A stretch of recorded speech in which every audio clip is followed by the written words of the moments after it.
essentially figured out how to do is essentially is put this information up as website pages in a way that you or your AI can attach to those pages and be able to use it for whatever it is that you're looking to do. And I think it's really important that we walk into that situation understanding that over the last 2 years, a lot has changed in the world and about what is actually available and what tools are available for us as movement leaders and people in our own communities that are trying to do good things. And historically and traditionally, we've struggled with that because the tools and the expertise that's needed to actually effectively outreach to your community have always been gatekept behind people that have spent years and years and years learning how to do that.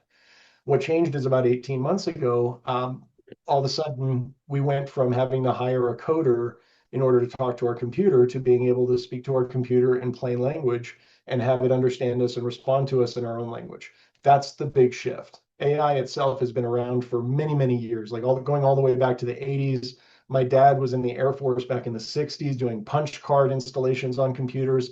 AI existed back then in some form. So the idea that AI is new, it's not correct. But how we deal with AI and how we interact with AI now that it's kind of out in the world and now that everybody has access to it is really important. What's happening now is that because this technology has been released on the world without an owner's manual, and the people that created it even didn't really have an understanding of what exactly this thing was going to do when it got released to the public, we've all spent the last 2 years basically fumbling around trying to figure out how do we use this tool. And what we're learning now is that the tool isn't actually a tool. It's more of a usage partner. It's a teammate. It's a member of your crew over here. And we're treating it like a tool, and that's actually making AI not work as well as it could be. What that's coming out as a term is called AI slop. And what AI slop is, in essence, is the fact that AI has been trained on basically everything, but it doesn't have any context for any of it. It has no lived experience. It has no memories of its own. It has no background to be able to reference to.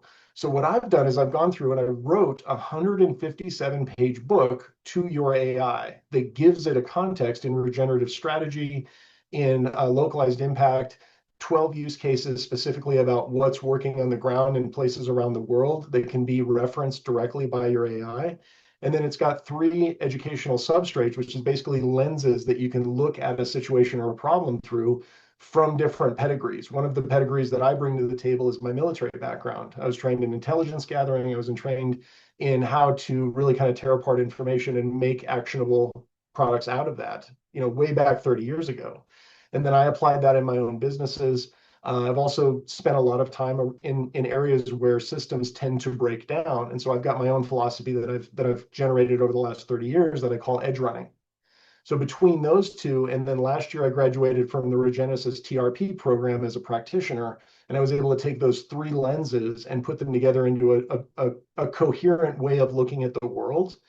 And what today is about is introducing you to a way to use a specific tool called Notebook LM that was created by Google in order to take all of this information and put it into a tool that you can then generate videos and audio and reports and mind maps and slide decks and all of the things that we need to do in order to be able to actually surface our mission to our community and to be able to support our community in whatever way makes sense to us.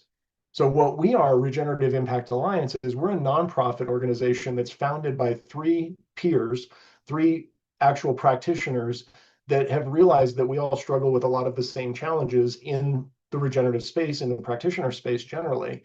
And so we formed this nonprofit organization explicitly to be able to surface tools like this and create and generate tools like this and get them in front of people who normally wouldn't be able to access them because they up until now it's required corporations with millions of dollars and lots of staff to be able to do the things that I'm doing right now from my chair in my office at home by myself.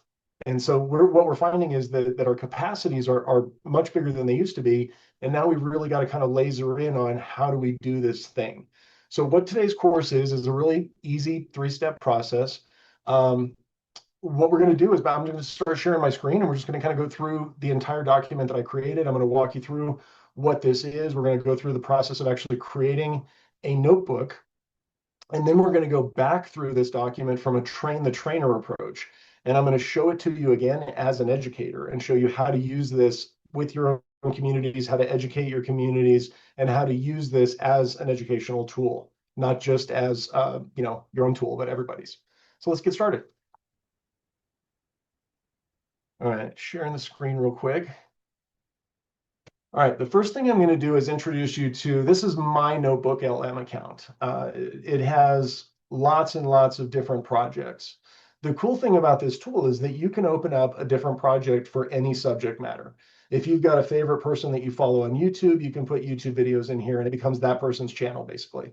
If you've got, whatever it is that you're focused on, Notebook LM is amazing for being able to put it all into a usable format.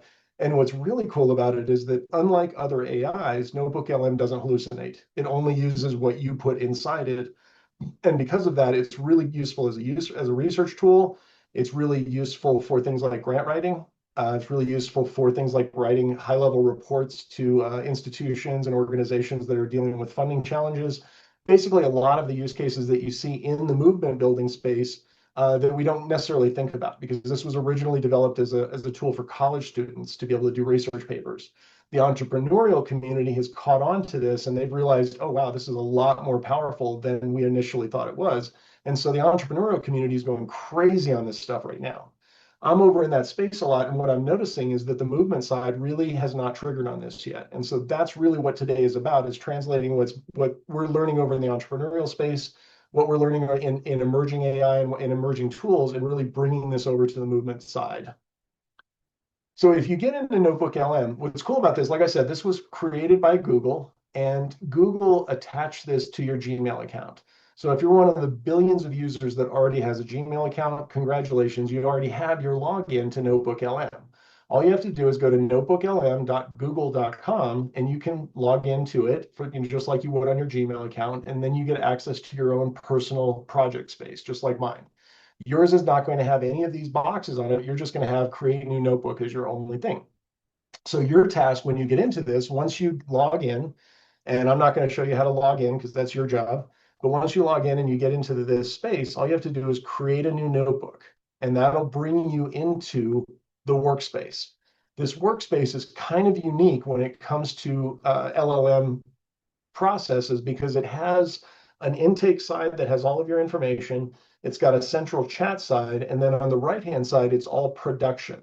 So it's all about video creation. It's all about AI podcasts. It's all about graphics design. Now that Gemini 3.5 has been integrated into Notebook, you have the full capacity of Google's AI integrated into this tool. That means you have very high power videos. That means you have just incredible products that you can put out of here. And what's interesting is that a lot of people right now in the world are charging for what this thing offers for free. And a lot of people in the world don't have access to those capacities because they've always been charged for. And so this is something that there's a paradigm shift that's happening all across the world, and this is part of it. So what we're doing right now is we're getting ahead of it and becoming, one of the people that's actually fluent in these skills instead of one of the people that's sitting on the side of the road going, what just happened? So putting notebook information is pretty easy to do, but you have to know what information to put into it. The rule of thumb with AI is garbage in equals garbage out. That means if you put crap information in, if you don't know what questions to ask, if you don't have any clue what you're walking into, what you're going to get out is whatever the AI can come up with or guess. You don't want that. You want really specific information. I've spent the last 12 years doing research in regenerative land design and how to get food systems into food desert communities and how to leverage solutions to be able to get food waste out of landfills and back into farmland. And so I've got some very specific information that I put into my notebook, and that's the information that I'm sharing with you today. And what I did was I created a website, and it's at shannondobbs.com / notebook primer. And this website is on the QR code that's on the side of my screen here. So if you have your cell phone, you can actually click the QR code. It'll take you straight to this web page that we're looking at right now. And can you guys see my screen? Build your own regenerative AI partner in 15 minutes. Perfect, thank you. So this is a 3-step walkthrough. This whole page is a class. And I'm not going to go, laboriously for an hour through the entire class because it takes only 15 minutes to actually do this at home. So by sharing this notebook page with you, this is the course. The first step is the one that we just followed. We got to this point. The second step is to go down here to step 2 and feed it the right material. Now it'll give you some information about, you may have tried some other stuff. Go ahead and read this through on your time, but I really want to draw your attention to these 3 documents right here. Each one of these is a web page that I developed. They're all on, actually 2 of them are on shannondobbs.com, and one of them is on livingsys.org. That's the one that's fire defense focused. It's an optional document, but if you live anywhere where there's drought or fire mitigation situations, like here in the Southwest US, that's a document you're really going to want to get your hands on. The one up here below the radar is specifically focused on the UN Association and the foundational and institutional approach dealing with climate impact and dealing with food systems. That's going to be an important document if you write grants. This one right here in the middle, this is the Regenerative Strategic Partner Gem. This is the 157-page book I told you about that I wrote to your AI. What we're going to do is we're going to put all 3 of these inside this document. You got to kind of be a little careful when you're lifting them up. You can hit Control C to copy it, and then you hit Control V. And actually, I'm going to specify right here on websites, and then it gives you a nice box that you can put in a bunch. So Control V lets you paste it, and if you hold down the Shift key before you hit Return, it gives you a new line instead of entering. And so I'm just going to go back and forth between the 3. And I'm going to show you just real easy. You're lifting each one of these and putting it in. And you can see that it's actually telling me that I have to have an HTTPS on there. And I didn't realize that. So we're going to have to go back through and modify this just a little bit. And this is our first workshop. So this is where you get to see how we are fixing things in real time. So what it's asking for is, as down here at the bottom, it says HTTPS://. That goes in front of each one of these. And that's a little moniker that basically tells the website or tells the internet, this is what we're doing with it. This is what we're supposed to do with it. I'm getting a little bit of delay. As soon as I can get to the next one, we're going to add this to the other 2 websites, and then we'll have a complete picture that Google can look at it and say, okay, I know where to look for this stuff. And you can see the third one actually auto-added. So you can see how smart Google is. It can kind of figure out, oh, this is what we're trying to do. Let me fix this for you. And that was kind of cool. I didn't know that it could do that. So we learned something today together. So once I hit insert, this goes over here and now becomes one of your sources or 3 of your sources.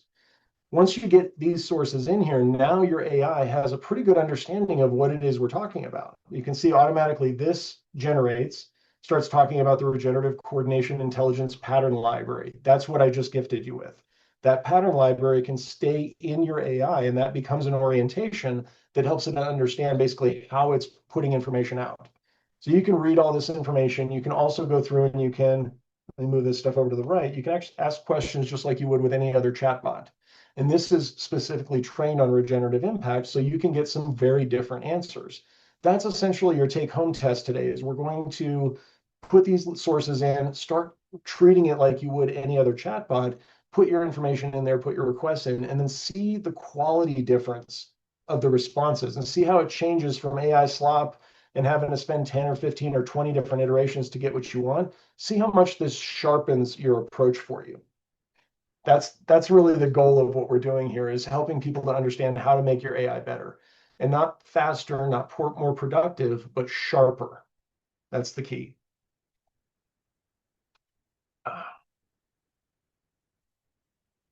So this is kind of exciting once we get this in here. Once you get your basic information in, and again, once you understand how Notebook LM works, you can put any sources you want in. You can put your business information, you can put your family information in there, you can put your personal context. You can put anything that you feel is going to improve the understanding of, this is what I actually want, this is who I am, this is what my goals are. That's what's called a context map. Once we start adding the context map, because that's what's missing in here, is it doesn't know anything about me yet. So what I would do is I would take any information about my bio and I would add it in here as a 4th source. And that becomes kind of the triangle of information is everything the AI knows, everything that's put in the substrate material, and everything that you know together create a cohesive picture and a narrative of what it is that you're trying to do. So you can put this information in as additional websites. You can upload your own files. You can go to your Google Drive. If you hook that up, there's a little connection process that'll walk you through in order to connect your Google Drive. And then you have access to all of your information wherever it's at. You can also upload it from your desktop if you need to. You can also just copy text. If you've got something written out someplace and you just need to bring it over and paste it right in here, you can copy that information and it'll give you an option to convert to source, and then it goes over here and it's its own document. So just wanted to spend a couple minutes on this because this is the part that trips people up. Understanding where the sources go, understanding what the different parts of this tool are. So this is a great opportunity to spend some time over here on the right side once we have the source material up. And I'm actually going to take a second to do a web search. You can go to add sources and you can just do a fast research and you can say, give me some more information that helps me understand this in my context. And then give it a little bit of context about yourself. Retired veteran, food justice advocate. That describes me pretty well. And now it'll go out and it'll find more information based on where you're coming from, and it'll add to your knowledge base. Now, the Notebook LM process, what I'm looking at right now is the free tier. I don't pay for this. And at the free tier, this is the thing that comes with all the Gmail accounts. You get 50 sources to put in for every single project, and it's possibly unlimited projects. I'm not entirely sure about that. I've never had any error message coming up and saying you have too many projects. So, this is an experiment that you and I can go through together. But one of the things that we need to point to in this is that each one of those sources is extremely deep.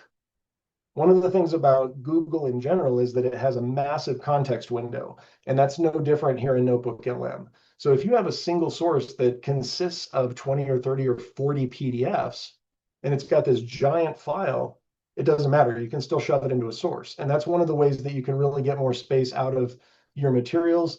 One of the cool things about this is I'm going to delete all of these just to get rid of them because I don't want to add a bunch of different sources without looking at them. And you do want to look at your new sources before you bring them in. So there's about 10 or 15 different options. You can take the time to really kind of flesh out your own course as you want to look at it. So that's basically the intake side of Notebook LM. Let's talk about the production side, because this is where things get really exciting. I've spent a lot of time as a business owner. I've run commercial businesses, I've run nightclubs, I've done things where you have to create flyers and you have to put them out in the cafes and do all of these things to get people into your place in a weekend. And the graphics design is sometimes the hardest part of what you're trying to do to connect with people. So this is really cool because over here on the right-hand side, you have the ability to create full videos now. And it's got a little thing in the corner that says Notebook LM, but it's unobtrusive and Google says it's okay to use it. So this gives us an opportunity to really come in and use this tool in whatever way makes sense. You can also create mind maps. I'm not a very visual person, but I know people that are, and being able to literally just follow a thought down to the end of it in all kinds of different directions is hugely powerful for some types of people. So go through here and check this out. If you're uploading courses, this is where it gets really exciting because MIT and Harvard and so many other colleges around the world are now offering their materials for free. But they're giant courses, they're on websites, they're hard to reach. And what Notebook LM does is it gives you the opportunity to really put that into a format that you can then develop your own quizzes. You can develop your own reports. You can create flashcards. Again, this was originally designed for college students. So the tools that are in here ultimately are really focused on that kind of the course and the education and the self-journey approach. So this is a great opportunity to be able to do that. And then you can also create data tables. Spreadsheets are now integrated with Notebook LM. This is a new thing that just came down the pipe. We can now create fully developed data tables. We can develop fully programmed spreadsheets. And this is, if you're in research, if you're in certain types of areas where data is heavy and you have to be able to collate a lot of it, this becomes an extremely powerful tool. You can also create slide decks. I'm doing a pitch presentation this Saturday, and I will be in Notebook LM generating the slide deck for that pitch presentation. This is just a couple of opportunities of things that you can see. Now, I haven't generated any videos or anything like that out of here. So I'm going to go take a second and go into a different project that I have, just so you can kind of see an example of the type of video. And I won't turn the video or the audio on, but you can see the quality of the video that it's being created right now. You know, this is not a sketch document anymore. This is something that is fully developed, rendered Nano Bananas style graphics, basically developing a presentation in whatever direction you need. And it gets really interesting. And if I did have the volume on, you would see that this goes along with the storytelling and the breaking down of the complexities of the situation in this project. So these videos are really super, super important. So go back into here. Building one is super easy. Okay, so building one is really easy. You can push any one of these buttons and it will auto-generate, in this case, an audio overview. You can create a video overview. You can create an infographics, and it'll just dive into the information and it'll put it out there in whatever way makes sense. But if you want a little bit more nuance, you can push this little right arrow on the right-hand side of it, and it opens up an entire menu of options. You can do the standard, which is the deep dive. You can also take and get a much smaller brief. You can actually get two AIs to argue with each other. That's the debate one over here. They'll argue with each other and take different point positions about your materials. And it gives you a kind of a devil's advocate. And it's also got the critique format, which is specifically designed to tear your stuff apart and find holes in it. So if you're in any type of situation where you're kind of working on things by yourself and you just need somebody to bounce ideas off of, this is a great opportunity to start dialing in that information and getting a better understanding of your own thoughts. So I use this for brainstorming a lot of times. Down here, you've got a box that allows you to customize anything that you're asking for. So instead of just getting a generic video about everything in here, I can go through and put specific things. I'm going to say, okay, I just want these two things right here. I don't want these things right here. I'm going to go in and do an audio overview. I'm going to specify, let's do a podcast about the contrast between the coordination pattern library information and the situation report, and really those two lenses, and break them down. That's pretty neat. That's a really general statement. And you can see I didn't put a whole lot of thought into my prompt. The reason why I don't have to is because the information in here is so detailed that 99% of it is already in there. And I'm just doing the last minute guidance and directions of like, where are we going with this? That is, again, this is an example of the power of that foundational substrate material when you get it embedded into your AI. So then I hit generate, and you'll see it start working in here. And this is going to continue working for a few minutes, and it's going to go through and generate this conversation from scratch. And then we can come back in here and listen to the conversation being developed in real time. We can do the same thing at the same time, and we can create an explainer video. I like anime. I'm a big fan of that. Again, it's got the detail information down here. By the way, if anybody was wondering how I'm able to talk at my computer and I'm basically typing as I'm going, I'm using a tool called WhisperFlow. It costs me about 12 bucks a month. And instead of having to type, I've got arthritis. It's kind of a challenge sometimes. I can just, again, talk to my screen. I've got two buttons held down on my keyboard, and that gives me the ability to type as fast as I can think, which is great, especially for somebody like me with ADHD. If I didn't have this tool, that would be a huge bottleneck for me. Give me an overview of the entire situation. We can create a generation there. I'm not going to spend a whole lot of time with the prompts because, again, that's not the point of today's session. We're really just introducing the tool.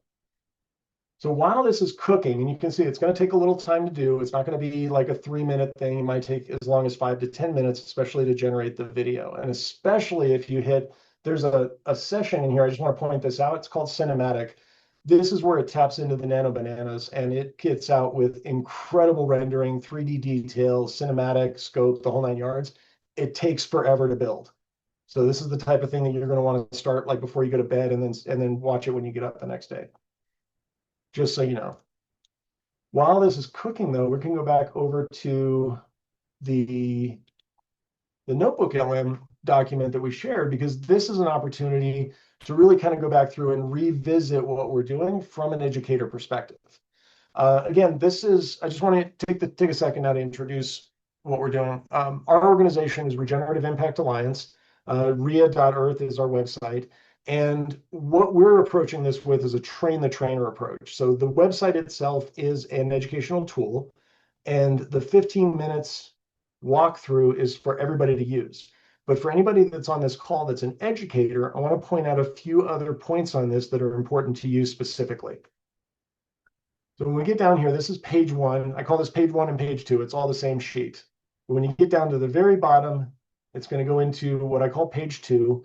And this gets into the tools that we use to build this website. And this gets really important because pretty much everybody we talk to is trying to figure out, how do we get information to our communities? How do we get access to information and be able to bring it down to our communities? And so these are some tools that I've been able to identify that really helped me and that I'm passing on. The first one, the guy that I learned AI from a couple of years ago, his name is Jonathan Mast, and he runs an entrepreneurial group over on Facebook called AI for Entrepreneurs. His program is absolutely amazing. I am not going to get into deep dives about how to use AI. What I'm going to do is direct you over to the person who taught me and say, this is a great place to go. So this is an optional thing that you can explore on your own. Right below that, I talked about Whisperflow briefly. These are affiliate links. What that means is I have a relationship with both of these companies. I use these tools, and we have an agreement that if somebody else decides to use these tools and they use the link that I provided, I'm going to get a small piece of that with no extra cost to you, and that's going to help fund our mission. And then the other one right down here is we start getting into the climate situation. So AI fluency, and this is a position that I'm taking, and I hope that people agree with me, but eager to have this conversation with folks. But the position that I'm taking is that AI fluency is climate infrastructure. The fact that we don't have a owner's manual for AI, and the fact that nobody really knows what they're doing, is a large part of the reason why we have so much pressure on data centers right now and on building new data centers. So if anybody is upset about that, and a lot of people are, with very good reason and with high justification, this is the part where we start having the conversation about, we're in a situation globally right now where AI exists. And this is kind of a reality check moment. AI is now out there, and however you feel about it, it's not going back in the box. And so we have an opportunity right now. The people that are leaning into AI right now are getting the fluency and understanding how to work in this new world. And some people are kind of stepping away from it for artistic or ethical or whatever reasons. And my point that I basically am working to make with this masterclass and with our ongoing capacities is that we need to understand, just like with fire, we need to understand how to use this tool without getting burned. And so AI fluency means less iterations. It means less trips to the data center. It means less pressure on the equipment. It means less pressure on our aquifers, on our energy usage. And so the AI fluency is climate infrastructure from that perspective. And that's the reason why we have this masterclass out. That's the reason why we're developing this workshop and these tools, is to help people with the fluency they need so that we collectively can reduce the pressure on the ecosystem and give ourselves time to basically grow into this tool and into, basically whatever the future looks like. Going forward next 5 years, we don't really know. But having these tools at our disposal means that we can at least start to navigate it with a level of capacity that we don't really have right now. So here's an invitation to go deeper on the pattern. Guess what? We're in it. This is the masterclass. It's on the page. This is where we get to introduce today. So we've had this thing out for about a week. And everybody that's on the call right now, thank you so much for joining us for this masterclass. This is our first opportunity to really introduce what we're doing. And we're going to be taking this masterclass, the whole thing, and moving it inside of our membership space. And the next invitation when we close this out is going to be to come in here, get the recordings, get the previews, get all of the information that we're putting in there, and then come co-create this with us. Because this is our first effort, and it's an opportunity for all of us to come in and really build this thing together. And then here's a really important point about why we're building this right now. And this whole thing came out about 7 months ago, when I was talking with some folks out in Kenya at a refugee camp, and they were talking about their situation of trying to educate people and not having the tools at their disposal to be able to do even basic education. They didn't have the educational materials, they didn't have the lesson plans, they didn't have access to anything that they needed to be able to effectively be educators. And so when I saw that as an opportunity, I realized that putting that information onto a website means that anybody with a cracked cell phone, anybody with even momentary Wi-Fi access can be able to access that material, download it into their system, and then turn it into something that's useful for them on the ground. Now, obviously, not everybody has the bandwidth to be able to use this tool, and that is a tragedy in a very large amount of the world. And what Regenerative Impact Alliance is focused on is getting the hardware and the equipment and the systems in place at community areas where they're struggling to support themselves and to grow into regenerative impact in their own communities, so that they can have the hardware and so that they can have the Wi-Fi access to be able to develop these systems for themselves. And so we're looking to even the territory and kind of filling from the bottom.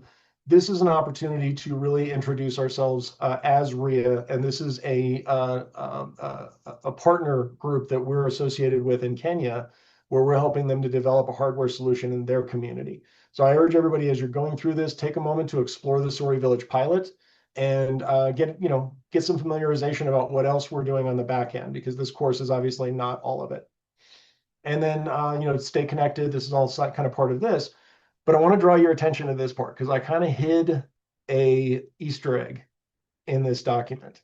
And this is something, not everybody's going to see it. Not everybody's going to pay attention to it. But if you do, you get a lot more out of this page.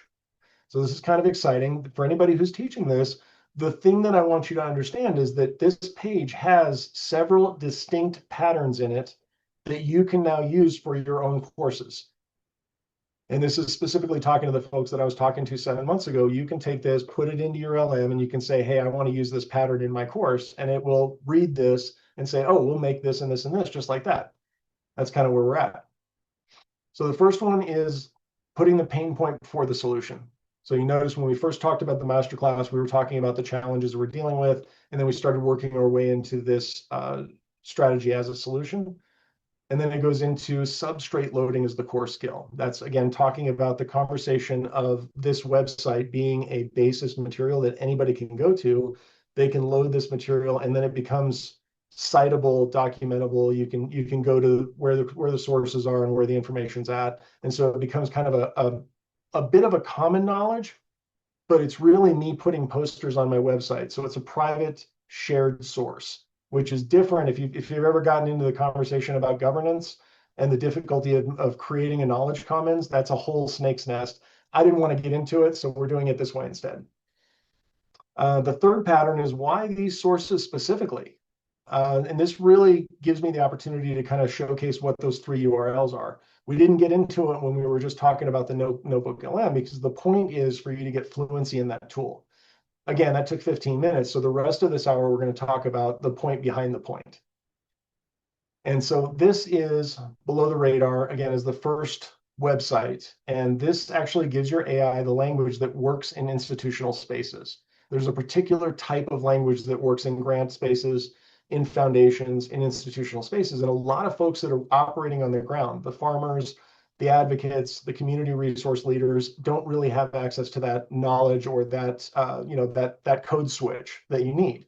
So this is an argument. It's a very specific conversation. I urge you to read the whole thing, but also just take it and take that language and that boilerplate and use it in your own world. The Partner Gem, again, this was a book I wrote to your AI. I've written 3 books. You can go to Amazon right now and you can get The Food System Revolution by Shannon Dobbs. It's been out since 2023. I think I've got maybe 25 people have read it. Books don't sell anymore. 5,000 of them go up every minute. It's a crazy world to try and get information in front of people who need that information. And the problem that we're dealing with right now is not lack of information, it's curation. It's lack of understanding where to get information from that's actually valuable. How do we winnow down the crazy into something that we can actually use? So the Strategic Partner Gem, what that is I spent a lot of time researching the regenerative world and figuring out where are the use cases, where are the successes, where are things working in the world, and how can we get that across to other people? And then realized that training the AI and then helping the AI to understand how to train the user is the approach that actually makes sense for getting this level of complexity into the ground. So when you understand that, and this is why when you get there, the first thing that you're going to see is a huge spike of YAML information at the top, because I'm talking to your computer before I talk to you. And then once it gets past that, the rest of it's in English and it's a PDF and you can read it yourself and just check it out and see if this is information you agree with. This is yours. You can, once you get it off my website, you can go change it. You can translate it. You can do whatever you need to do with it. It's your information. And the third one is the Fire Defense Field Guide. I briefly mentioned I grew up here in the Southwest US. I live here in Denver, Colorado right now, and our fire season started in March this year. And we had a ridiculously low snowpack for the year, and our ski season ended super early. And everybody from the farmers to the people that live out in the wildland urban interface area that's wildfire prone are scared out of our pants because this year is going to suck. And we have specific strategies that exist in the agricultural community that have been around for 35 years that can help mitigate this challenge. And we don't know about it because the agricultural community has not been sharing this with people. So what I did was I took this whole situation out of agriculture, moved it over to fire defense and said, hey guys, you have not been introduced to this yet. Here's something you need to know. Got kind of intense, didn't it? So this is really important information if you live in the southwestern US. That's from California all the way to like Mississippi, or if you're in Australia, or if you're in Kenya, or any place else that you have to deal with drought or wildfire mitigation. That's an incredibly important document for you to have your hands on. And again, it's all going under the radar because we have so much things in our head that we can't focus in one direction right now. So this is a request. Check it out if it's something that's interesting to you. If you know somebody that deals with fire, if you know somebody that deals with drought mitigation, any farmer you know, basically, let's have this conversation. And then I want to talk about real briefly about pattern 4. This is immediate practice. As you can see, everything here is designed, go do this now. I'm having a pitch this weekend. I'm inviting everybody to come join me at. It's going to be a whole bunch of regenerative practitioners in a space. It's going to be a 3-day weekend. I'm inviting everybody in that world to take this tool and upload these sites and bring that to the conference. Because what's going to end up happening is everybody at the conference is going to have sharper questions. Everybody's going to have a better understanding of what they're receiving. And then all the transcripts from the panels they can put into their notebook and they can start breaking it down for themselves. And the reason why I'm putting it this way is because a lot of people think, oh, I'm not a farmer. Oh, I'm not a regenerative practitioner. Oh, I'm not a whatever. This isn't for me. That's why I really want people to understand this is for everybody. Moving really quickly, climate framing as values alignment. That was where we talked about how AI fluency is a climate position. So we're aligning people's values so that people who understand, hey, I'm concerned about climate, I'm concerned about AI, but I still want the tools. This helps people to understand that it's not two different things. We've got another pattern here, affiliate placement. I was very transparent when I talked about the tools that I was recommending. I do have affiliate relationships with those. Regenerative Impact Alliance has an affiliate relationship with Go High Level specifically, and we help people to understand how to use tools like that that are really aimed at the entrepreneurial space and bringing them into the movement building space. So that's another example that we'll get into later about how these placements allow us to position to earn revenue that is mission aligned so that we're not so dependent on grants, so that we're not so dependent on foundational support and can essentially create a foundation at our own level. This becomes really important, especially at the movement building layer when we're talking about communities on the ground that are looking for ways to, keep the lights on, pay their staff, not have to beg for help every day. And then it closes here with just a real quick blurb that talks about the licensing for this document.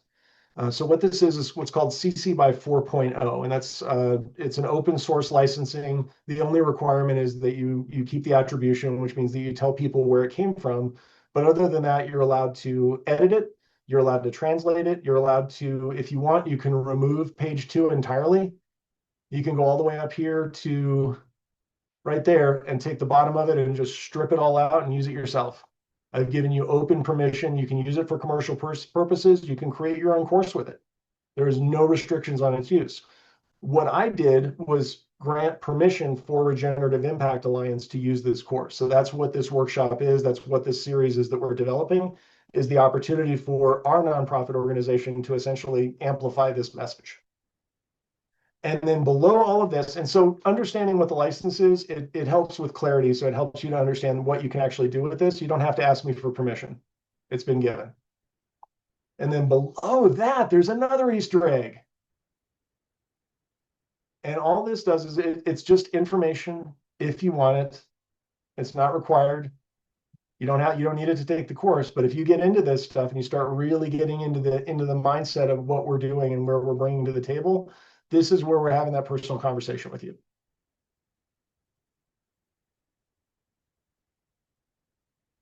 So that's pretty much it about that. And if you go over here and we're back in our thing, you can see the video overview is still going. Like I said, that part takes a while, so just plan on that. That's going to need to cook for a while. But the podcast is right here. And this is a great opportunity. I think I may need to share the screen with Valium. Let me do that real quick. Share sound. All right. So when you get in here, you can start seeing the quality.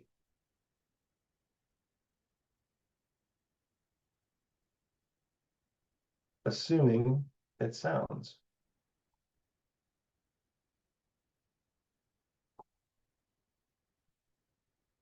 Okay, it doesn't look like the volume's coming through while I'm on the call, so that part of the demonstration is probably not going to work. But rest assured, it does sound like things when I'm not trying to talk through it. So I apologize for that. We can go through, we can create some infographics, we can do all kinds of other things with here. I don't want to get too far into the production side of it because that really is its own module. Today we're really focusing on this tool, how to integrate it. What I'd love to do at this point, we got a couple of people in the call, some names I haven't seen before, but this would be a really good opportunity to walk somebody through it if anybody's ready.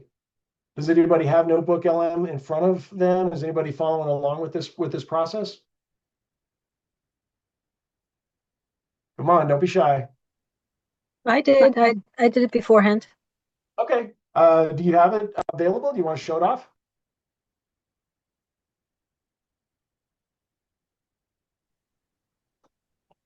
Narda, you want to share? Yeah. What would I do with it right now? Just All right, wondering. so just pull up your Notebook LM and go ahead and share the screen. Rochelle, open up permission so that you can. Well, let's see. Where is it? Where is it? Notebook LM. Let's see. Look. Oops. I'm gonna look for where it is. I'm so sorry. No worries. Uh, I'm putting you on the spot on purpose because this is a super simple process. A couple of folks on this call have already gone through it themselves. Raksha and Barry have been using Notebook LM for quite a while now in their own businesses, just like I do. And so being able to show like this is something that Narda just learned about this week, and so she was able to go through, do the step-by-step process, and follow along. And now she's got her own Notebook LM account. okay. And we don't have to show it if you can't share it. It's not a big deal. Now I just found it. So, okay, here we go. Cool. Okay. So somewhere here we are. There it is. Okay. That it? Perfect. Yep. Yeah, so you have just the three sources. Yep. And have you created anything with it? No, I just loaded up, and I was wondering how to use it for a project. Now, like if I want to create now my project, I would load up that whole whatever the business plan or whatever, and say now in reference to my project, whatever the questions would be I was really hoping that it would include some things like helping me to think in a way that's regenerative that if we create however we use the land, that we take regenerative principles in mind so that we can do the best for the land that we're working with. That's exactly what I created. So do this. Go over to the left-hand side and click Add Sources. The left-hand side. Oh, Add Sources. Okay. Yeah. Now go down to where is your business information? Is it on your computer or in your Google Drive? This, what do you mean business information? Whatever it is that you want to have as a source. Like you were talking about having some information about your stuff. Right. Let's say, for example, let me just say, oh, hold on. Let me No, go just here. real quick question. Is it on your Google Drive or on your desktop? No, no, how about we look at a school that we're modeling after Mhm. and that we want to work with. Perfect. Okay. So Perfect. hold on, let me get to the main website here. Mhm. I think job. Okay, hold on. We're almost there. So, for example, this would be the main one of the main pages here. Yeah.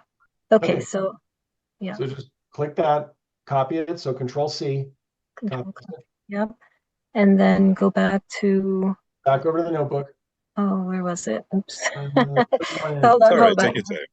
Third one in. It's the one with the Notebook. little swoosh. It's the black one with the white swoosh. There you go. There you go. Okay. So now you're at Add Sources. Click on Add Sources. Mm-hmm. Now go down to Websites. Oh, websites.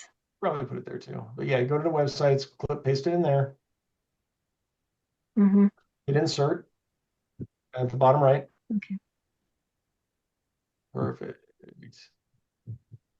Now, so the coordination pattern is the specific, that's the 157 page one. The bottom one, that's the one you're talking about that gives you the systems. So Mm-hmm. that's the one that you always want on. The other two, the situation report and the one that says just a moment, you can uncheck those right now. So uncheck that. So this is how you specify which information you're using for each question. So now Okay. go to the chat in the middle. Yeah. And just ask it a question. Ask it a question that's like a systems question, like something that you want to know about, like from a systems perspective, from a regenerative perspective. How would I integrate the Nexus International information to create a regenerative solution to whatever it is that you think is that you're trying to get.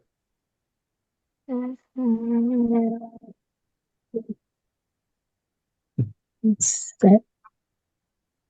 And I create a similar a similar school. What's to say in Kenya? I don't know. Perfect. Perfect. I love it. Okay. All right, so hit that, and it's going to go through. It's going to scan all of this information. It's going to analyze the nexus. It's going to go through the coordination patterns, and it's going to give you a really detailed rundown. Mm-hmm. Wow. Okay. Mm-hmm. Mm-hmm. Instruments, direction, location, why? Uh-huh. Right. Look at that. Adapting the next voice to Kenyan context. Oops. Innovation, digital learning, forest school environments. Yay. So this helps you to generalize that pattern. And All right. because it's bringing it from these strategic information from these deep pedagogies of like, this is how we do systems, this is how we do strategy at this level, it's bringing it through that lens rather than just dictating a response. Mm-hmm. So this gives you some calls to action, gives you some successful ones, and you can push back on this. You can be like, oh, I like this, number 2, let's dig into that. Or I don't like number 3, let's go in a different direction. You can do all that, and that works just like ChatGPT, just like your Claude, just like your, whatever AI you're using. This is Google's Gemini right in the middle, but it's got your information as right in front of it. Fantastic. So I could say like we're creating a permaculture garden and teaching centers, teach-in center. How can we? Now, here's the thing. So the middle part is the chat. But what you also want to do is go over to the right-hand side and click that little right arrow next to reports. Right arrow next to reports. Oh, yeah, here. So you click on the right arrow. This is a specific format for generating reports. So rather than the chat, which is just going to be a response, you guys are chatting back and forth. This is where you say generate the the grant approach. This is where we generate the entire business model. This is where you get into, here's the strategic information Oh, plan. This is the curriculum overview of what you want. Here's some conceptual learning. Like all of these different things are specific ways that you can format this into very advanced reporting structures. And then amazing. and then once you get out of here and once you get the reports the way you like them, then you go over to slide deck and you say, based on this report, generate a slide deck for this presentation I'm doing tomorrow. Oh, to create a presentation on that. So Here's you slide see the one that deck. says, Oh, yeah, up here, that one. slide Yeah. deck. Okay. So now you can do presenter slides or you can do a detailed deck. You can also have it run it as a URL, which means you can run this and have it create a web page. Hmm. And now you know my dirty little secret about how I make web pages. That's wonderful. You can create a web page with this. An It's entire web page. And not only can this create web pages, but all of the AIs can create web pages. So the HTML format is actually the easiest thing for AIs to use. It's easier than PDFs for them to create. And what's cool about it is if you get a file that says .html at the end of it, and if you send it to somebody and they double click on it, it's going to open up on their desktop as a web page. It's going to open up on their phone as a web page. And that's why this becomes an extremely powerful way of getting information across to people, because not only can you hang it up on a website, you can take it and give it to somebody as a file and they can pop it open and it's like a personal website. beautiful, beautiful. Anything else you want me to illustrate here? Yeah, no, Let me jump in at this point, Shannon. Yes. If you close that box, that interface that you have open now, and let's go back to the chat center screen. Once you notice the numbers, now we are chatting with the tool through the lens of your source documents, and that's where you got that response. The numbers at the end of each sentence, it's how you can click through and actually go and verify the source information. And this is key. This is a key component that this model has that regular AI doesn't give us. So we can vet and verify everything that is coming out and ensure that the tool is not getting lost. Another thing right below that, where you see save to note, as we do what is called chain prompting, where you have the conversation with the model and you're getting a more clarified response and you're kind of crystallizing in your mind specifically for you because you're starting from zero. You have a source document, which is someone else's website. You have the real materials, but you want to build something entirely different. So as you get to the point where you're comfortable that this is the direction I want to take, you can now convert the response to a note. So if you click Save to Note, and we'll do just an example, you will see it appear on the right-hand panel. And then that note, if you click the three dots on that note. What note? Yeah, they say that's saved on the right side, yeah? This one? So, yeah. So click if you on click on the three dots, yeah. The three dots, yeah. More, you can now convert that note to a source document. Over to source. And it now goes back to the extreme left as an additional source document so that future sources, future conversations in this project will draw from, once you have it activated, will draw from that source. So you're able to, even as you build the reports and build your decks and build the media pieces from the studio, the right panel, you can now include the conversations you're having in the middle and the progress you're making there. So I say that to say that, guys, those of you that have not used NotebookLM before and you're not quite sure of where you're going strategically, this is still a fantastic place to start, even if all you have is someone else's website. You can still get it going. And I see a question in the chat from Cheryl, True Story. Can you please advise Shannon if I can create folders to store my projects rather? I think I missed it. I think you want me to start? Go ahead, Shannon, if you're ready to respond. No, I absolutely am. So the way to respond on this, Cheryl, this is going to require an entirely different session. This is going to be a different module in this course.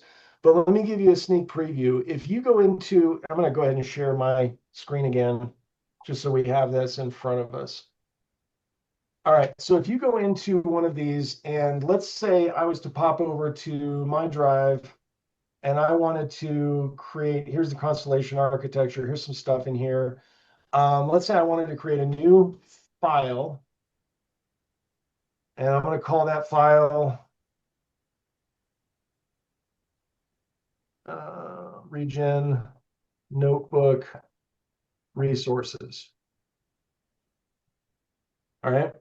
And then I'm going to put a bunch of information in this file, and I'm going to add, this is going to be a link. Oops. My computer lagged. Sorry, I got too many things going on at once. Yeah. Well, basically what you do is you put a link on here, and then you put another link, and you put another link, and you can stack pages and pages of links on here. And you can also go over here to where it says document tabs, and you can open up a new tab so that you can format on that page. Oh, this is all of the stuff about Regen. This is all the stuff about Fire stuff. This is all the stuff about this. And you can organize on this sheet. And then you take just the link to this sheet, so the copy link, that becomes a source. So once I copy the link, I go over here to my notebook. When you click on add sources and you go into Google Drive, and you go into your Google Drive and you basically say, I want to go to this document. That document that is your resource sheet that's got all those links on it, not only can it see that document, it can see all the links on it. So all of that becomes source materials. And so that's kind of a hack about how to get a ridiculous amount of information, because you can have one of these dots, like one of these buttons right here, holds up to 300,000 characters of context, which means that you can put a sheet in there, and if your document, if one of your things is just a sheet and it's got 20 different links on it, all 20 of those links are in here, and it's just one source. So it grows fractally, not linearly. I don't know if anybody knows what that means. Mm-hmm. But yeah, that's how you would do it. If you were in your Notebook LM, you would tie it to your Google Drive. You would create a sheet that's got all of your resource information on that sheet, and then you would put that sheet in as the source. And then if you have any changes or edits, you would edit that sheet, and the link stays the same. Yeah. Cool. And remember, guys, as you create, now we took it from scratch where you came in and you created your first notebook, which is the first project in that account.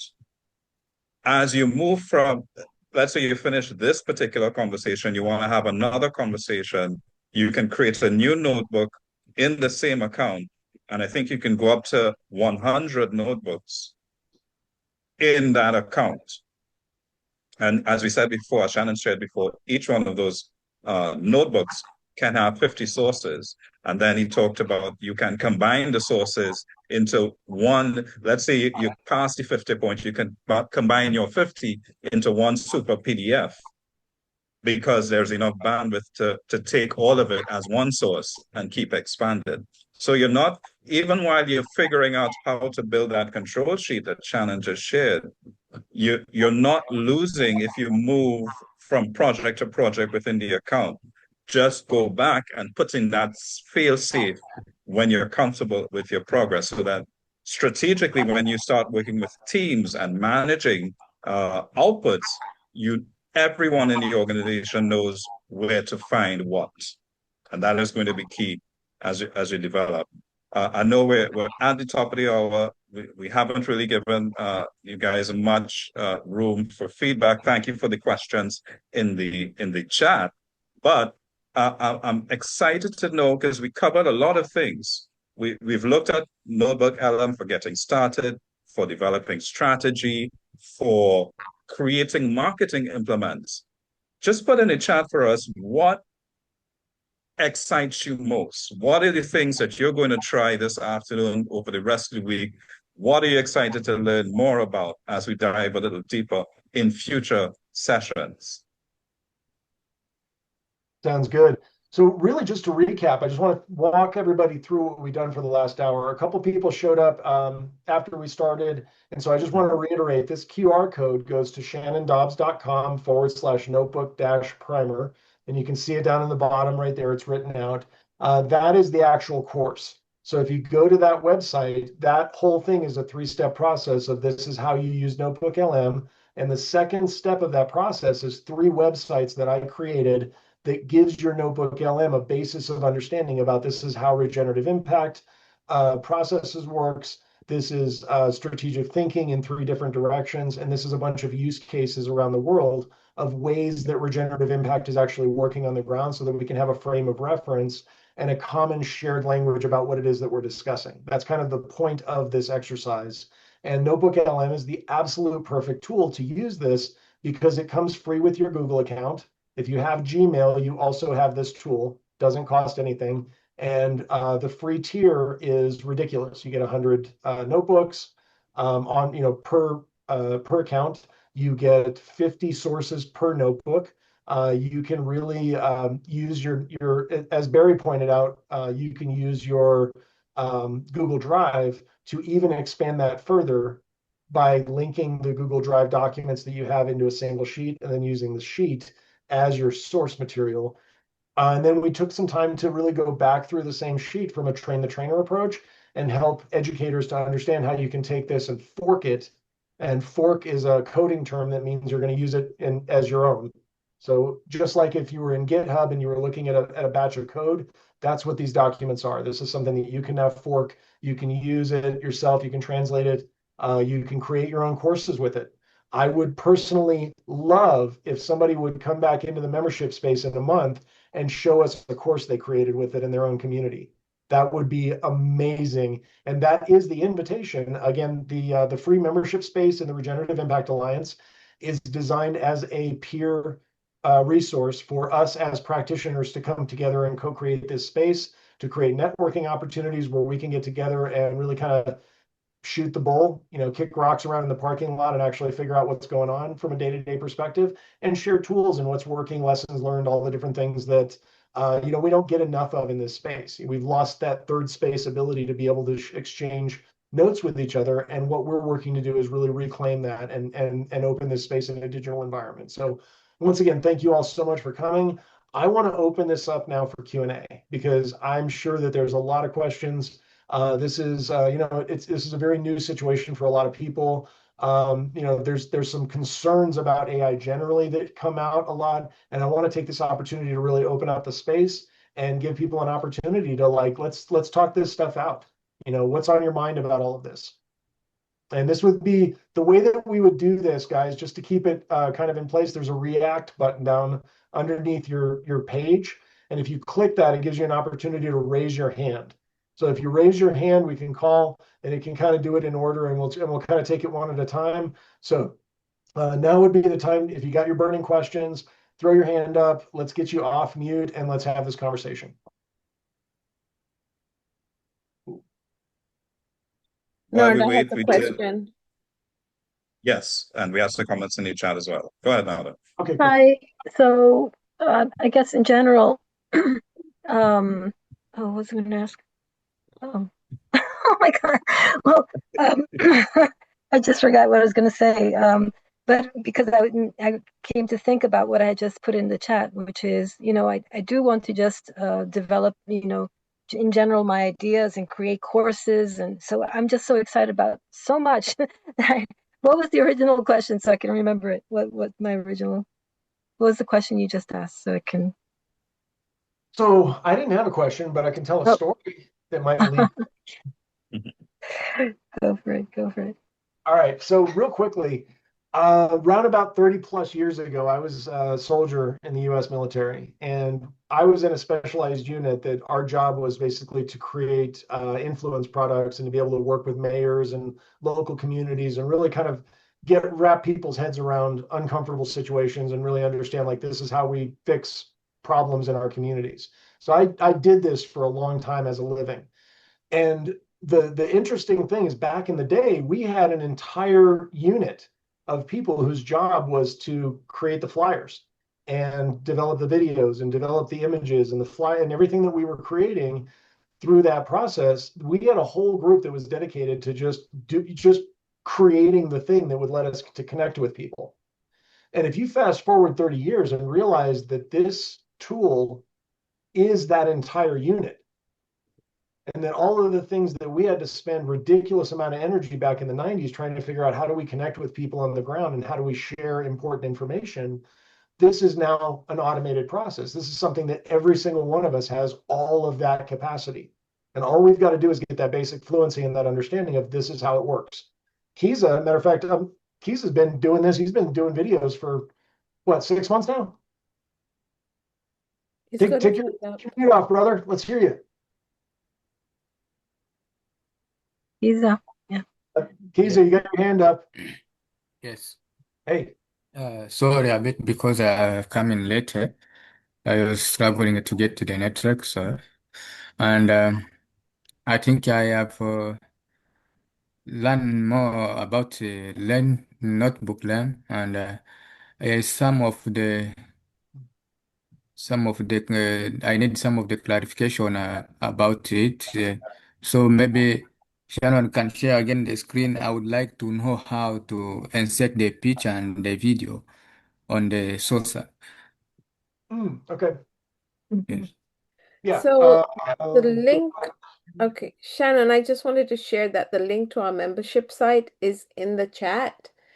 That's really the best way to benefit from our upcoming programs. So if you guys would take a moment to register there, that would be awesome. We can Yeah, keep and you updated. just be aware, everybody, what we're doing today is absolute basic training. This is level one. So we're going to get into the actual production. We're going to get into different ways to prompt the videos so that we can get really good videos out. We're going to talk about the difference between a video that was produced with no information, that the AI is kind of like going with whatever makes sense, versus something that's got really good grounded information.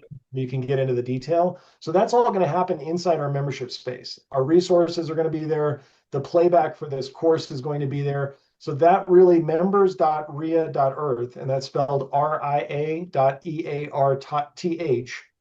members.ria.REA or EART. I can't spell today. EARTH is the membership portal. So you'll get an opportunity to sign up. You can get your login name, you get your password in there, everything like that. So that is the portal to get into from here into the next step. And again, all those links are in the chat. Raksha has been kind enough to post them, so you can go ahead and grab the links directly there. Okay, so Kiza, when you're looking to put an image up, you want to go to this left button right here where it says upload files. And so this one, let's say, because I've got this thing on my background right here, and you can see, so if I wanted to put this up in here, that would end up being right here. And so it's a .png. Same thing, if I wanted to add a source and I wanted to put a video up, I could go through here and see if I can find a video that's somewhere like this one. I would put this up and that video would get uploaded in as a JPEG or an MP4, probably an MP4, I think. You can also upload, again, you can go to your Google Drive. So if you're operating on your cell phone, or if you got, you don't have a laptop with a hard drive that you can go to and everything is operating through Google Drive, this is how you create that connection. So you can sync it. You don't have to download it first. So you can put all the information you need, whatever it is, documents, videos, so many different things go into Google Drive, and then you just put the link in. And now if you change that document in Google Drive, the link stays the same and this gets updated. That's how you create what's called a live link. The live link thing doesn't really work with videos. Like you can put the link in, but changing the video basically means changing the entire video. But yeah, did that answer your question, Kiza? Yeah, I think I'm really follow what you have come to show the expression, and once I go to the video, once I have already created the video, and once I close the notebook lamp, and I come again on another day, I cannot see the video I have generated. I don't know where is going on about it. So your video is going to be on the right-hand side. If you generate anything in this notebook, it's going to be on the right-hand side. So are you operating off a laptop or off of your phone? I have get a laptop of my friend so that I can come to. Okay, so if you have a desktop or a laptop environment, you're going to see you're going to see what I see right now. You'll see Yeah. that the sources are on the left, the chat bot with the chat window is in the middle, and then on the right-hand side, this is your production side. And so this is where you create the videos, and then this is where they are. And you can see this video is the one that we started at the beginning of this class, and it's ready to go now. Okay. After doing that, and once you need to create another content or to prompt another content, you can start by creating a note, or you can go on the sourcer. Are you asking me if you want to create like a second video? Yes, when you want to create a second video, It's the you same thing. can start. Yeah, Mhm. it's the same thing. You go, so you can see right here, I've got a video, right? Yes, like that, like that. Is there in the black color, which is create a notebook on the top. This right here. Yes, yes. Oh, this takes you back over here, creates a brand new notebook. That does this. It creates a brand new notebook with nothing else in it. So if you hit create a new notebook, what you did was you left the notebook that you were already in that had the information, and you went and created another notebook. Things coming up? Yeah, Mhm. that's why you can't find the video is because you're not in the same account. So what you got to do is you got to go back over here to you'll see all of your notebooks in here. And so this one right here that's got nothing in it, you can see there, you can go back through here and you can hit the little three dots right there and you can delete that. You can make that go away. And then you go back into yours and you can see, oh, there's my video.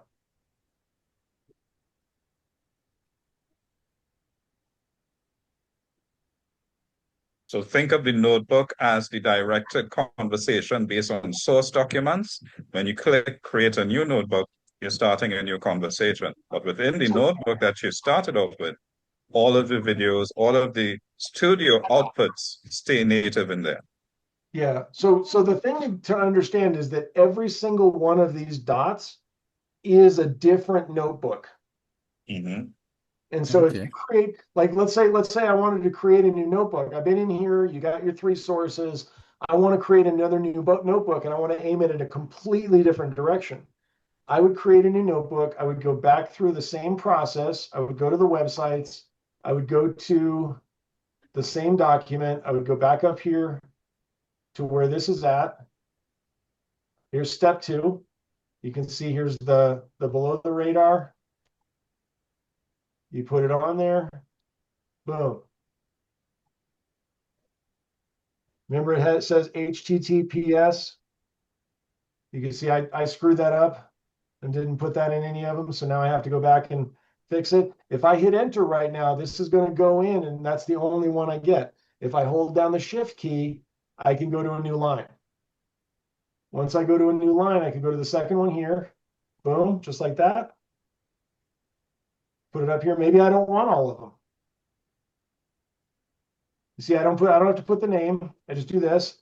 Well, actually just go like this. Oops. HTTPS. Boom. Now you got 2.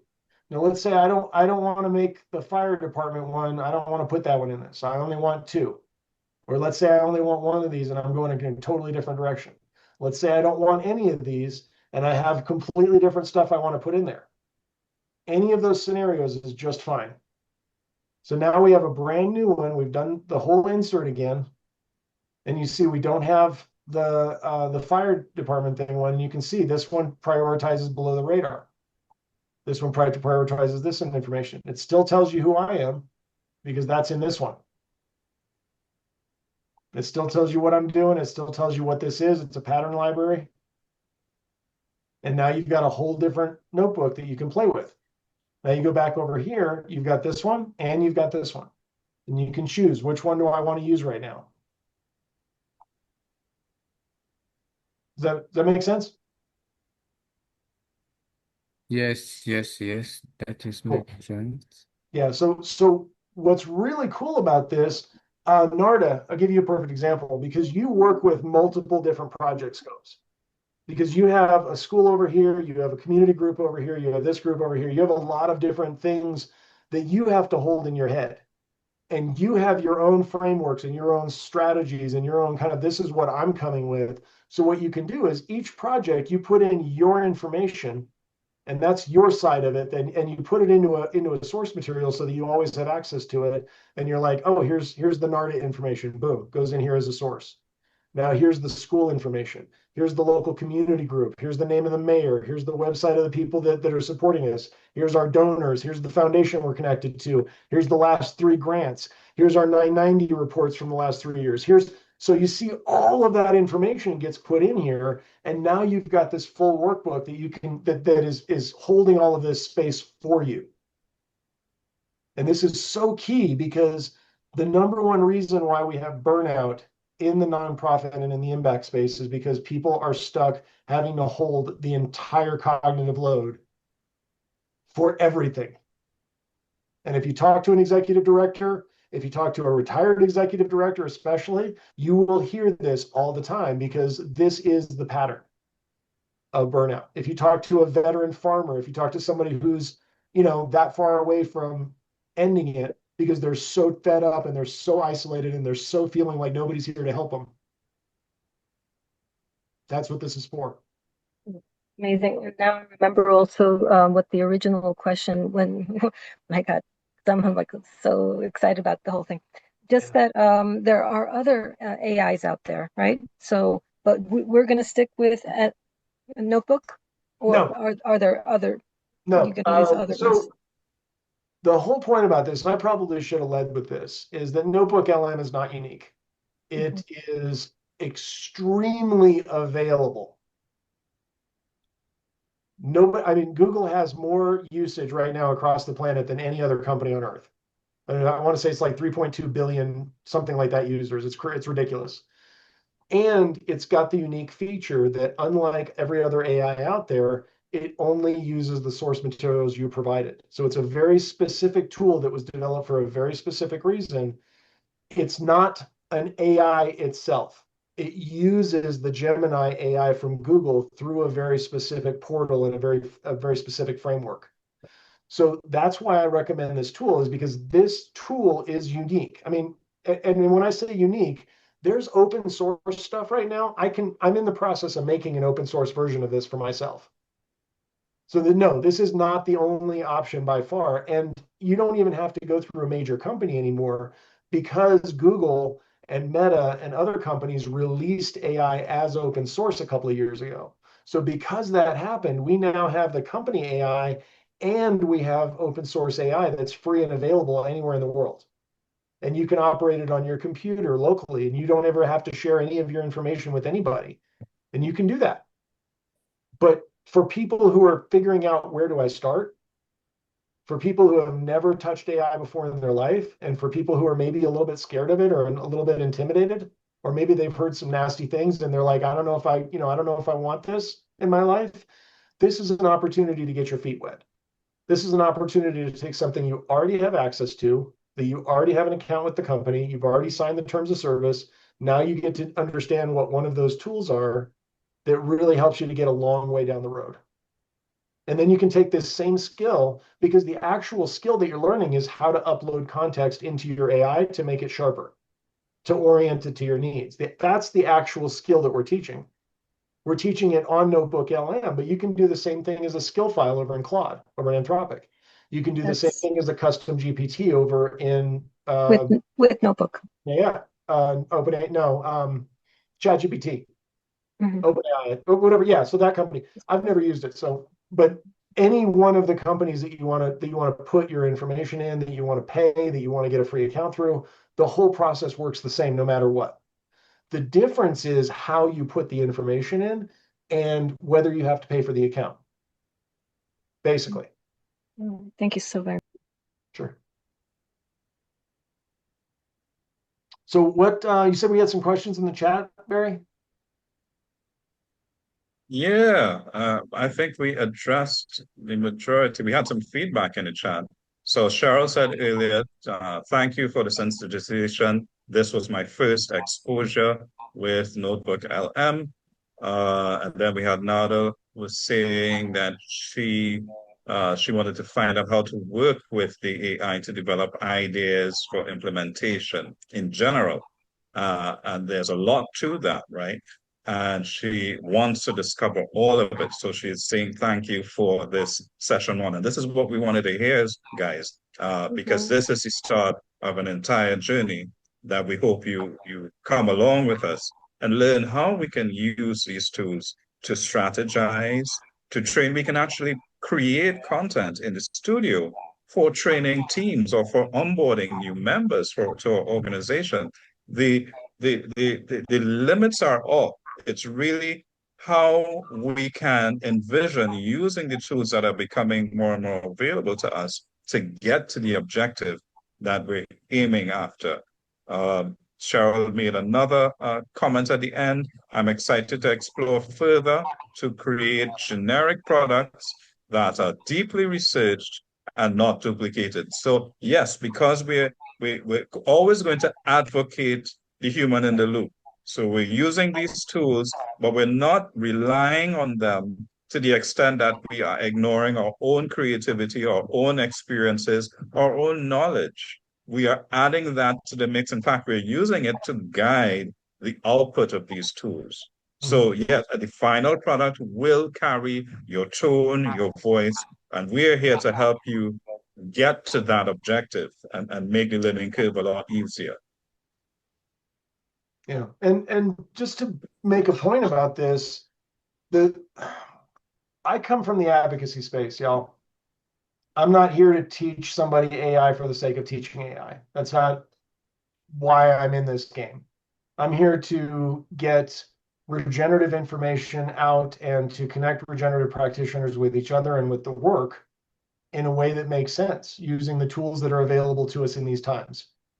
So when you go through these documents and when you shove them into your notebook, take the time to read them, because this is information that if you are in this world, if you're in the regenerative space, this is information that is about things that are working in the world right now that not everybody knows about, that your community may not know about yet. And if you take the time to read this, it's all in English. I'm an English as a native speaker guy, so all of this documentations are in English. But one of the things that you can do, and this is something I want to kind of close with this and make sure that everybody really understands this part, because this is so key. When you're using this, if you're not a native English speaker, then the notebook is going to be in whatever language you choose. The substrate material, the source material, can be in English, and that doesn't matter because the AI understands it, which means that when you're interacting in it in Spanish, in Chinese, in Swahili, in whatever language that you're showing up in, it's taking all of that English materials and it's translating it into your context. And that is key because a lot of the information that's out in the world right now is in a language that's not the same as the person that's trying to use it. And Google understands about 167 different languages. And so just understanding it from that level, that this is the skeleton key that unlocks access to everything. That's the thing that I want to leave people with. That's the actual power of this.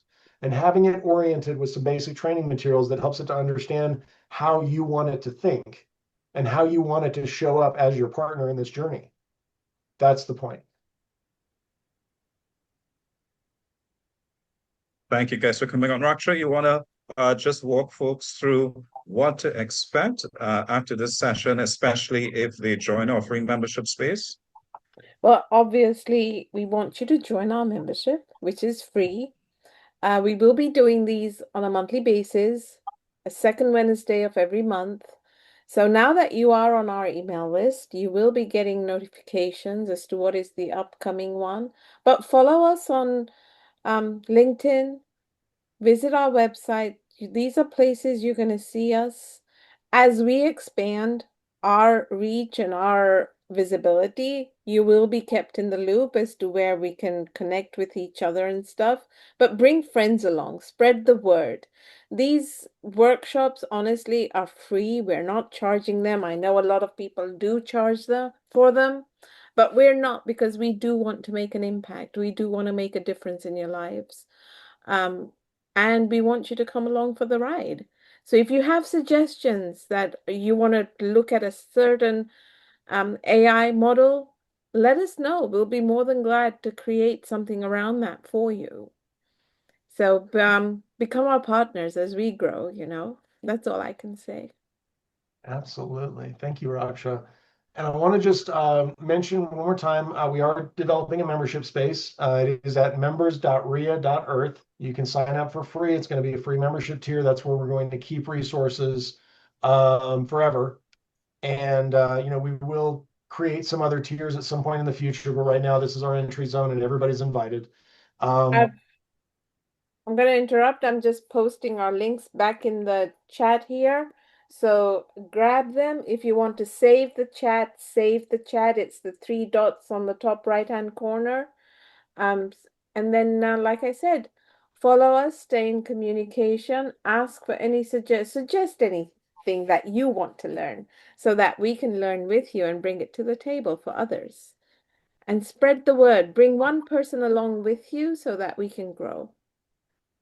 Fantastic. Thank you, Raksha. So next month, we are going to do this again. And what we're going to do is really kind of expand the lens. We're going to get into AI as the thing that has hit the world. And we're going to talk about a little bit more about the whole analogy to fire, how we need to train it, really kind of the reason why we need to come into this approach. We're going to talk about some other models. We're going to talk about, getting out of commercial AI.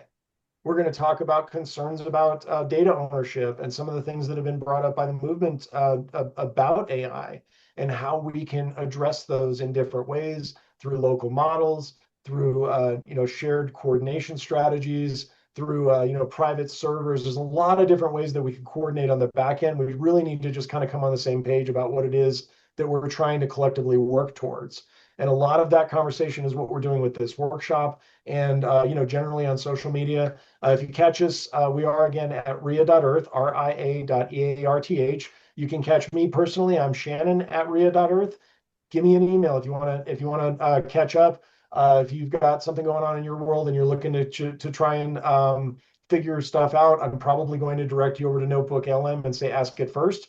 But if it's something that has anything to do with the advocacy space and the stuff that we're doing, we're really trying to connect up with folks out in the world and really grow the size of the pie and really give us an opportunity to expand the movement, get into new directions, and really connect up with sectors that haven't seen this stuff before. So once again, thank you all so much for joining us. This has been 90 minutes of your time well spent, and thank you so much for your time. We'd love your feedback. Again, Shannon at ria.earth is my email address. Get in touch with me. Let me know what you think. Thank you, guys. Thank you for showing up, y'all. Thank you so much. Thank you, guys. You're welcome. We appreciate you. Glad to have you. Thanks much. Thank you, Cheryl. Thank you for taking time out to join us. Have a great afternoon, guys. So we'll be in touch. And Shannon, I would like to, I've tried to go to Norway, but he did not get me in. What? Norway. What we have shared on last week on Thursday about Notebook Norway. It AI? is Nor. It is not notebook. It's Noro. Oh no, it's okay. That's an AI that it's not. I'm not associated with that company. Noru is an AI that somebody created that you can snap a picture of like a sick plant, and it'll analyze what's wrong with it and what to do about it. So there's about 5 million users of that, and that's something that needs to get out in the farming community through Africa that this exists, but I'm not affiliated with them at all. So Noru AI, Noru is what you're talking about. Yeah. That's again, that's a different that's a conversation we can have next week. because that's the type of thing that people really need to know about. And at the same time, we can also talk about the limitations. We can talk about where we can go as a movement that's maybe even more than that. So good stuff.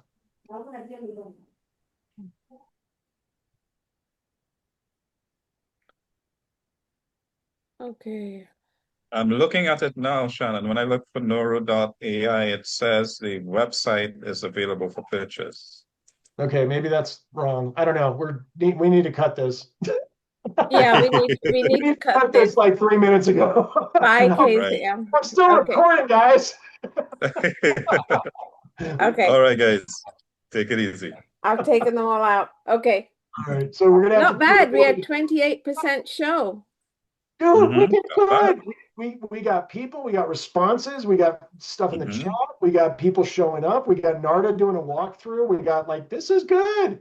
This was Yeah. good. This This was is very good. good. Good job. Was it super obvious that I was stalling at one point? A little. A little. I think you could. I I was think like, you could my do talk with a little shoot. more interaction with the audience Yeah. because there was a moment there where you became a talking head. Mm.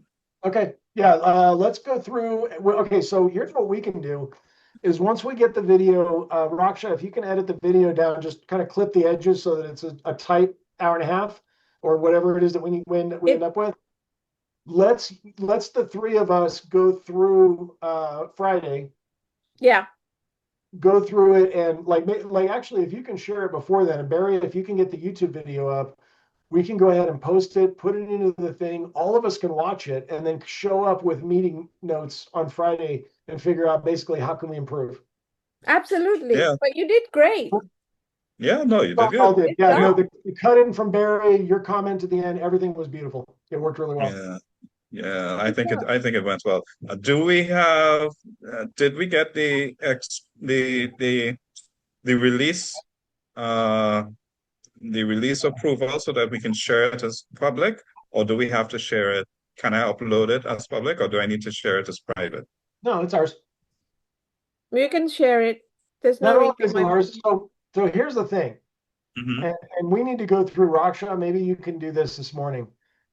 We need to go back into the membership space, and on the sign up thing, we need to figure out how to put a checkbox in that says, I approve, everything that is generated in this space is fair game.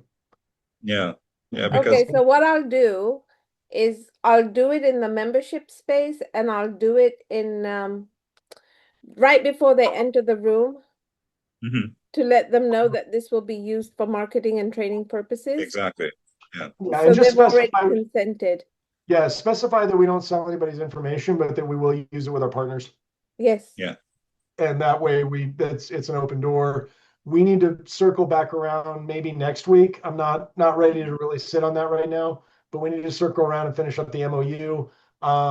Walter and Richard and I think one other person are ready to sign the MOU as partner agencies. Okay, good. Okay. Barry, you were working on getting the final edits done. If you've done it, if you share the document in WhatsApp, maybe we can get to it before Friday and sign it on Friday. Yeah, I shared them before. So it's been done for a while. I don't know if there's anything else needed to be edited, but the last edit I did was shared a while ago. Let me find it again and I'll put the link in. This is for the MOU, right? Yeah, so we can get Yeah, that. so I mean, we have to make a commitment. We read it, and Friday we finalize mhm. it. Yeah. So I'm done with the editing bit. So Okay, I'll find it and awesome. share it again. Thank Yeah. you, guys. This was Mhm. awesome. And